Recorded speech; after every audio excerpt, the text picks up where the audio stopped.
আসসালামু আলাইকুম। এটা হচ্ছে আমার রুম।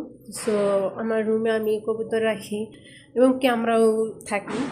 সো কথা হচ্ছে এই রুমে আমার কিছু কবুতর আছে। সো আমার বারান্দাতে কবুতর রাখতেছিল না, সেজন্য আমি এই জায়গায় 3 জোড়া কবুতর রেখে দিয়েছি। সো আমি আরও কবুতর আছে, আমি আপনাদেরকে আরও দেখাবো। আমার আরও অনেক সুন্দর সুন্দর কবুতর আছে, দামি দামি কবুতর আছে। সো আপনাদের সাথে সেলও করতে চাই এবং কি আপনাদের কাছে আপনাদেরকে দেখাতেও চাই। সবাই আমার কবুতরগুলো দেখবেন এবং কি আমার পাশে থাকবেন। সো আমার রুমের ভিতরে আমি 3 জোড়া কবুতর আমি রেখে দিচ্ছি। সো এগুলো হচ্ছে, এই কবুতরগুলো মূলত ডিম দিয়ে দিচ্ছে, সে এখন বসে গেছে। সো এগুলো এখনও দেয়নি, এগুলো আর কি ছোট আছে। সো এগুলো আর কি দিবে, এখন রেস্টে আছে, এখনও দেয় নাই। তো দীর্ঘ কিছুদিন হলো এদেরকে রেস্টে রাখছি, এরা এখন রেস্টে আছে, এখনও ডিম বাচ্চা দেয় নাই।